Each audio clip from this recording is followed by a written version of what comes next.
Buongiorno. Ciao, bello. Yan kasi yung mga ano namin dito. Good morning. Ang naggawa na naman ako ng video ngayon. Tungkol to sa gusto kong i-share kung paano talaga ang totoong nasa likod ng explanation nung bakit ka magka-carbo loading. Simula nung nauso yung sa YouTube, yung sa Facebook na mag-share sila ng idea ba sa video. Never akong nakakita ng nasatisfy ako bakit magka-carbo loading para kasama sa preparation nung bago ipahit ang manok. Alam nyo guys, kung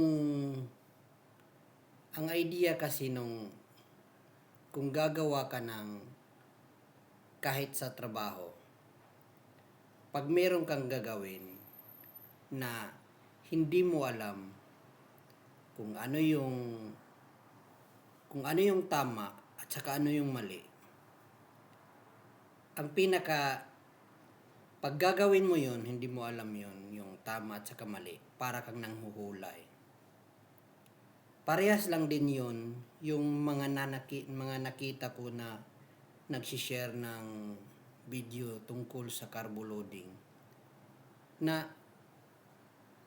kung sa opinion ko lang hindi ko alam kung big time ba yun sila o expert ba sila sa conditioning, pero never akong nakita na meron silang in-explain dun sa video na parang alam nila kung bakit sila nagka-carbo loading. Pasensya na kung sino yung nag-upload ng carbo loading na mga video, pero ang totoong carbo loading talaga, bakit ka nagka-carbo loading? Ang explanation nun mahaba eh. Dati, in-explain ko na to mga 2004 yata, 2005, 2000 hanggang 2000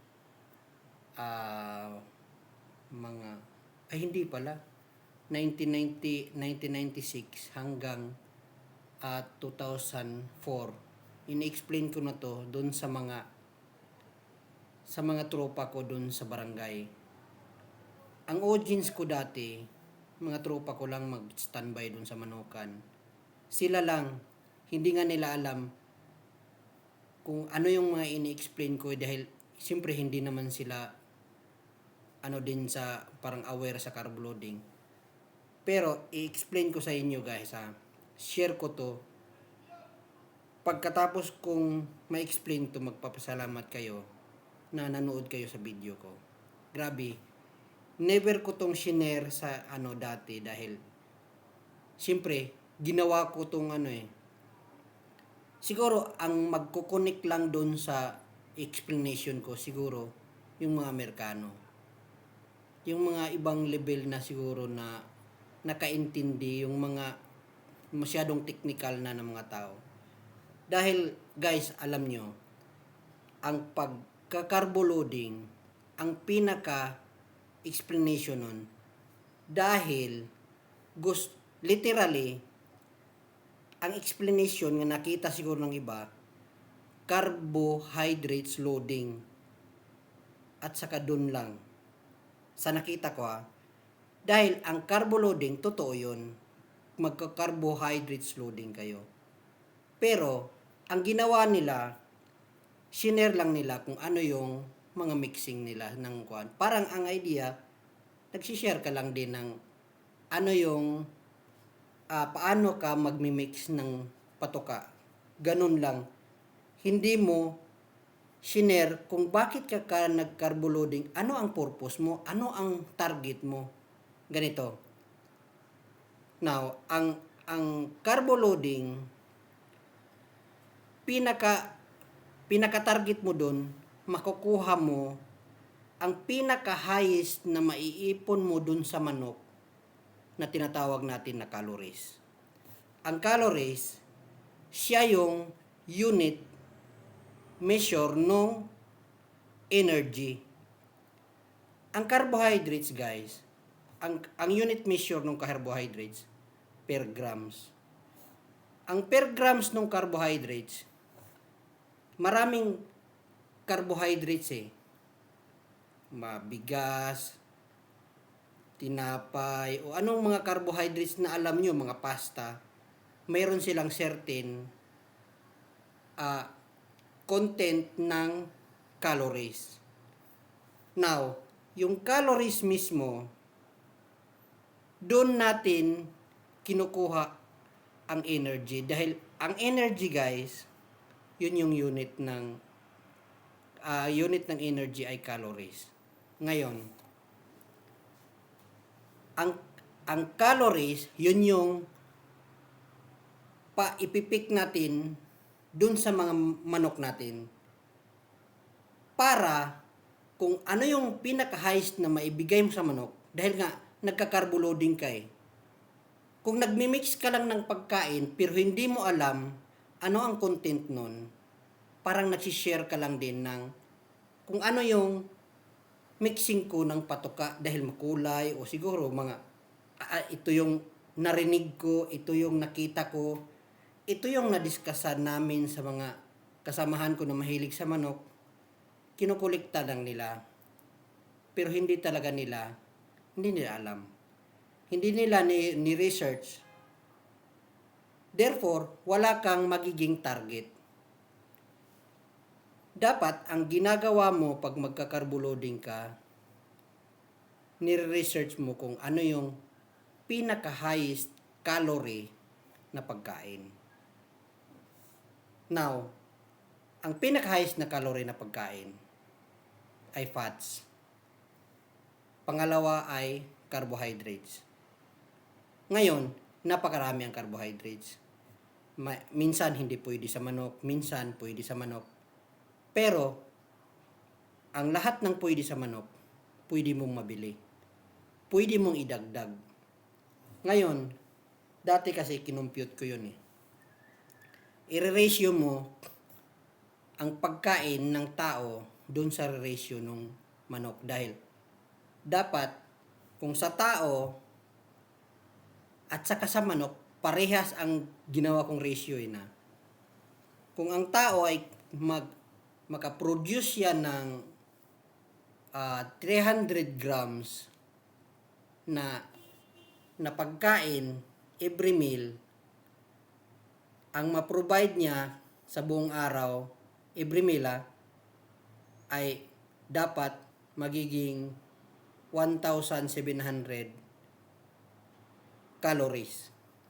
Para, yun yung tatargetin mo Doon din sa manok, ang manok, kinumpute ko sa ratio, dapat ang manok, meron siyang 10.14 grams yata na mataas ang content ng calorie. Para ma-reach niya ang 1,700 calories. Now, take note bakit ko sinasabing dapat ma-reach yung 1,700? Kung pwedeng 2,000 calories. Dahil, ganito. Kaya natin kinukuha yun. Ang purpose talaga nun, guys. Dahil dun sa tinatawag natin na ika-convert natin yung calories into energy. Now, ano ang magiging gagamitin mo para magiging energy yun? Dahil, meron ka ng calories Kumbaga, meron ka ng ginawang gasolina. Susunugin mo yun. Paano mo susunugin? Gawin mo yung energy. Ang makagawa lang nun, yung pantothenic acid. Now, yung pantothenic acid ay nandun sa B-complex. Kaya, yung B-complex, guys, pinaka-perfect talaga yon. Siguro, hindi nila na-explain sa nagbibenta dahil napaka malalim na ano na yun usapan eh. At saka sila, nasa sales lang siguro. Hindi sila yung nag-iimbento o yung naggumagawa ng mga chemist ba? Kung bakit ginagawa yung B-complex. Ang B-complex guys, yun yung 1,6,12 na tinatawag natin.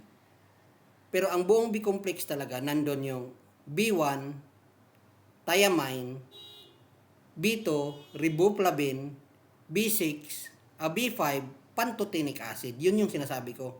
B6, pyridoxine, at saka B12, cobalamin.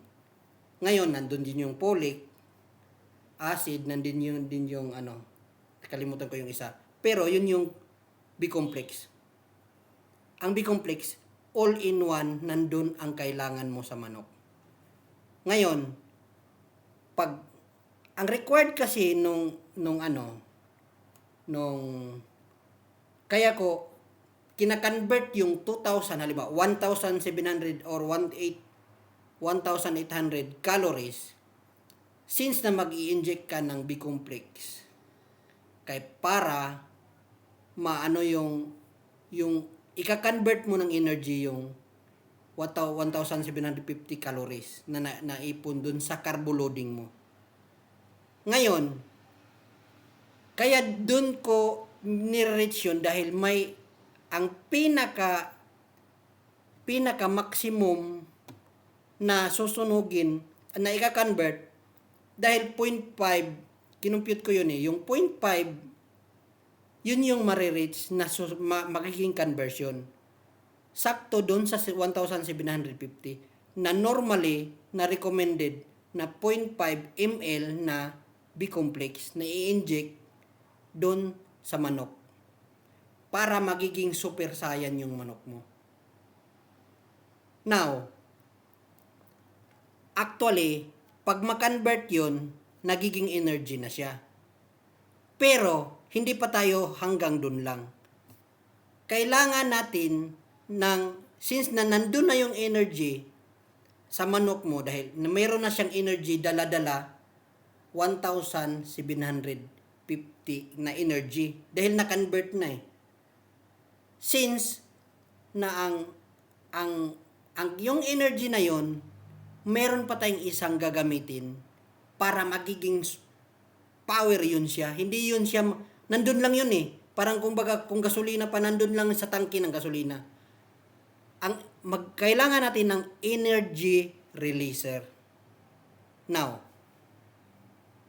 tanungin nyo ako ano yung energy releaser? Saan natin kukunin yun? Pasalamat din tayo, nandun din sa B-complex yun. Yung B1, yung thiamine, yun yung energy releaser. Nandun na din yun. Kaya sinasabi ko dati, yung ginagawa ko yung magka-carbo loading, ginawa ko yung formula ng carbo loading ko. Napakatalino nung gumawa ng B-complex. Dahil all-in na eh. Kaya nga, ginawa nila siguro yun dahil nga gusto nila, hindi ka na maghahanap. Nandun na, all-in na.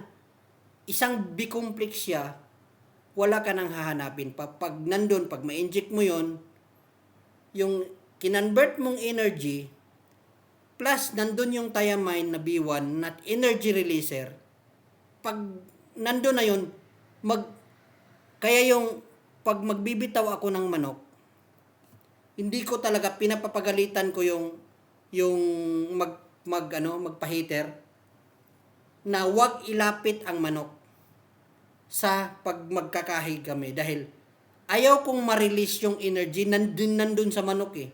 Dahil pag ipalapit niya yun, pipitik yung mag-snap yung manok, sayang yung energy eh. Na-release niya sa first buckle eh. Kaya hindi ko pinapasnap yun. Alam kong magkakat yung manok ko dahil sa tamang procedure ng conditioning ko. Sa exercise pa lang, ang idea kasi bakit magsa-short yung manok, dalawa lang eh. Sa bloodline, hindi maganda ang cutting. at saka sa conditioning mo, hindi balanse ang pagka-exercise mo. Pag once na hindi balanse ang exercise, nung pakpak, nung paa, hindi talaga magkakat ng maayos yun. Short yun. Dahil kukontrapelo yung pag ganon ng paa niya at sa pag ganon ng pakpak niya. Ano kasi yun eh, hindi siya sabay. Pag ganon yung kanan, ganon yung kalawang kamay. Ay yung pakpak. Pag ganon yung ganon, hindi. Pag ganon yung tama nga. Ganon yung kanang paa, kaliwang pakpak. Pag kaliwang paa, kanan na pakpak. Ganon yun eh. Parang pag hindi siya balance yung muscle, hindi rin mahuhuli yung isa eh. Kaya magkokontrapelo siya. Ganon yun. Kaya kung maganda ang conditioning mo na program ng exercise mo, huwag kang mag-alala. Huwag mong ipa-snap yun sa doon sa Roida. Dahil yung energy na naliko mo doon, pamamagitan ng carbo loading mo, pamamagitan ng pag-injection mo ng B-complex, sayang yung energy. Kaya yung pag magpatuka ka lang nung mga recommended na hindi yon ang pasensya na sa naggumagawa ng mixing. Huwag kayong magalit sa akin. Nireveal ko lang yung talaga ang tamang carbo loading. Ang tamang carbo loading talaga, magka-carbo loading ka dahil nga ang kinukuha mo doon ang calories. Lahat ng recommended nyo, hindi yun ang pinakamataas na calories na pagkain. Sinasabi nyo lang na carbo loading, hanggang dun lang kasi ang alam nyo eh.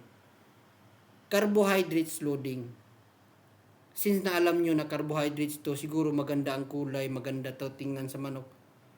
Akala nyo lang yun. Pero pag i-search nyo ang content ng pagkain na yun, mababa lang. Marami akong lahat ng listahan nung yung mga mataas.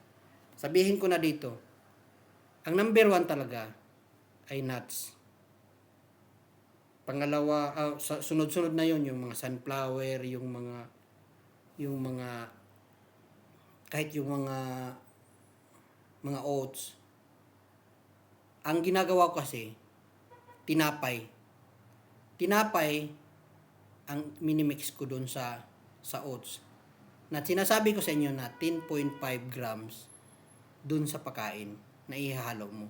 Ang ginawa ko rin para at least madagdagan pa. Solid yung doon, mixing nung mga carbo loading ko sa 10.5 grams plus doon sa pagkain mo, halimbawa 40 grams yung pagkain mo.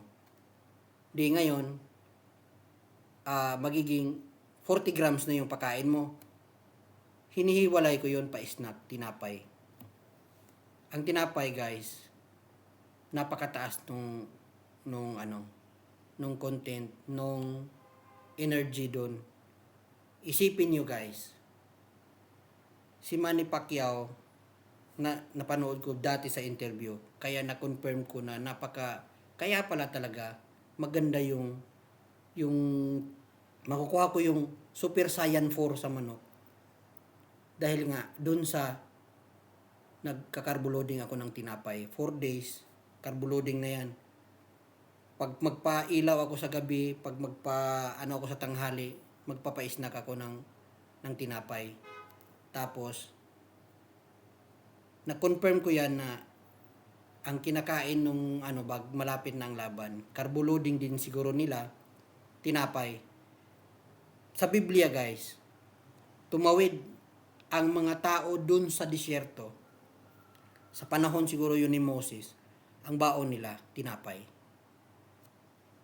Ang Panginoon na ang nagbigay ng idea kung paano kayo mag-survive, tatawid kayo ng ilang days na walang mga pagkaing ibang baon, kundi tinapay lang. Alam nung Diyos na ang tinapay ang napakalakas ang energy na pwede kayong mag-survive. Ilang araw kayong tumawid dun sa disyerto na napakalayo. Yun lang, guys. Kaya yung explanation ko, dun talaga dun mo maano na ang kung ano talaga ang totoong explanation bakit ka nagka-carbo loading. Yun talaga ang ano yung carbohydrates. Kaya ka nagka-carbo loading. Yung carbohydrates, kinukuha mo yung pinakamataas na calorie content dun sa carbohydrates na yon. Kaya mamili ka, kaya dun mo ihalo at saka take note 10.5 grams yun yung i-ano mo, idagdag mo dun sa ano i-combo mo dun sa pagkain mo. Tapos kahit yung popcorn guys, sa corn ang content ng yellow corn ay mga 89 lang yata calories. Pero yung popcorn, mga 300 plus. Kaya, dun ka na sa popcorn konti. Alam mo naman na yung concentrate o ano, yung mga slasher, mayroon na yung corn. Huwag mo nang, hayaan mo na yun. Basta, magdagdag ka, at least, yung term na carbo loading, nagawa mo dahil nakaload ka ng ano. Dahil kung maglagay ka lang din ng sinasabi mong, ito yung carbo loading ko, ito yung nakikita ko sa ibang farm, ito yung nakikita ko dun sa tito ko eh. Pero hindi mo alam pala yun na ang content nun ay maliit lang. Para ka lang ding nanguhula. Yung sinasabi ko sa iyo na, pag may ginawa kang bagay na hindi mo alam, ang tama at saka ano ang mali, nanguhula ka lang dyan guys. Alam nyo yun. Dahil alam nyo na once na hindi ka mayroon 1% doubt, wala yun. Dapat talaga buong loob na ito, tama to. Dahil alam ko to parang ganun ba? Alam ko to, ma-explain ko to, ma-justify ko to. Ganun lang. Kaya gusto ko talagang ma-share sa inyo dahil kawawa naman yung napakaraming magmamanok ngayon dahil nagpipik ngayon ang daming mga mahilig sa manok. Pero at least bigyan sila ng konting idea ba? O hindi na, wag natin sabihin konti lang. Talagang buong idea kung bakit tayo nagka-carbo loading. Kaya ko 'to share dahil hindi ko talaga nakita ang totoong totoong explanation, totoong justification bakit ka nagka-carbo loading. Ang iba kasi nagsi-share lang sila, ito yung parang napakakulay naman ng ginawa nila, maglalagay ako ng ganito, ito yung carbo loading ko. Never ko talaga nakita, bakit ka nag-carbo loading? Ano ang pinaka-purpose mo? Ano ang sunod na gagawin ng tao? Kaya ka nag-carbo loading dahil doon sa B-complex. Yun lang guys. Nandun sa B-complex lahat. Yung pantothenic acid na magka-convert ng calories mo into energy. Ngayon, yung na-convert na siya, nandun na rin yung B1 na thiamine na mag-re-release ng energy sa time nung kailangan niya. Naka-ready na yun. Meron ka nang kumbaga, meron kang bala, pero wala kang armas. Ang armas mo doon, yung B1. Ibig sabihin, yung bala mo, pwede mo nang i-load doon sa armas mong B1 na thiamine. Yun yung magre-release nung bala mo, nung energy mo. Pag walang ganon, useless din. Kaya, kailangan tamang carbo loading mo. Dahil, pag hindi tama ang carbo loading mo, ang ma-reach mo siguro na calories, hanggang 900 lang, hanggang 700, instead na 1,700, para doon sa 0.5 ml na i-inject mo na B-complex. Yun lang guys. Nagpapasalamat ako sa kung sino yung nanood ng video ko. Alam ko na pwede ka nang makipagtalo dun sa mga kaibigan mo dahil dito sa binigay kong idea. Meron ka ng knowledge na napakaganda. Kahit kung gusto niyo